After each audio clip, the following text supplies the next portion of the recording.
Assalamualaikum warahmatullahi wabarakatuh. Yang terhormat Bapak dan Ibu dosen serta teman-teman sekalian, perkenalkan saya Hijaz Maulana dari program Studi Bimbingan dan Konseling kelas B1 angkatan 2025 di IKIP Siliwangi. Pada kesempatan kali ini, saya akan memaparkan materi mata kuliah Landasan Pendidikan dengan topik utama Pendidikan Sepanjang Hayat.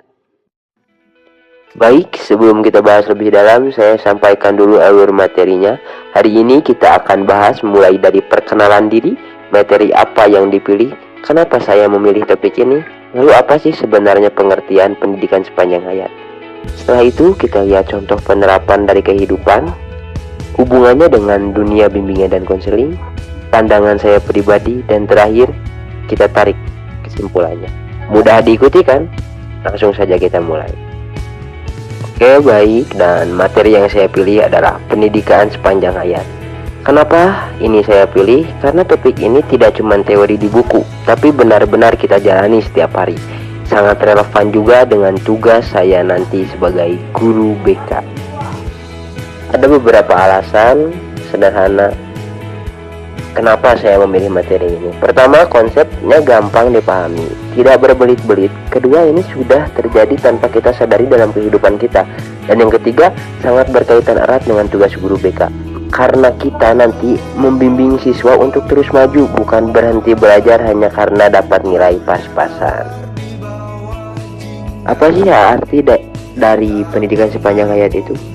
Sederhananya, belajar itu tidak berhenti saat lulus sekolah atau kuliah saja.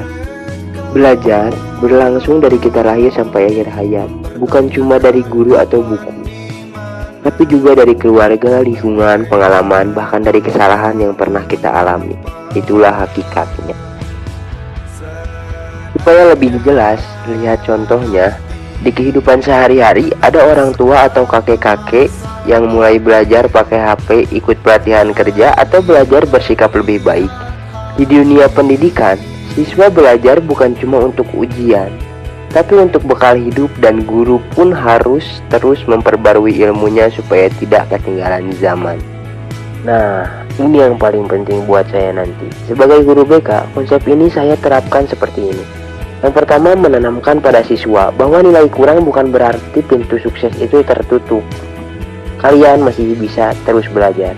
Dan yang kedua, membantu siswa yang merasa putus asa. Dan yang ketiga, membimbing mereka merencanakan masa depan. Dan yang keempat, mengajarkan bahwa setiap pengalaman itu pelajaran yang berharga. Yang kelima, membantu mereka siap menghadapi perubahan zaman. Di slide refleksi diri, buat diri saya sendiri, tentu saya juga harus menerapkannya. Kalau saya mau membimbing siswa, saya sendiri harus terus belajar. Ilmu yang saya dapat hari ini belum cukup untuk 5 tahun ke depan. Jadi saya harus terus memperbarui wawasan supaya bisa jadi teladan dan membimbing siswa dengan cara yang tepat. Nah, jadi kesimpulannya, pendidikan sepanjang hayat adalah kebutuhan kita semua. Belajar itu proses yang tidak ada habisnya, sangat berguna untuk kemajuan diri, dan menjadi dasar kuat buat saya menjalankan tugas sebagai guru BK nanti. Sekian yang bisa saya sampaikan. Mohon maaf bila ada kekurangan. Terima kasih banyak dan wassalamualaikum warahmatullahi wabarakatuh.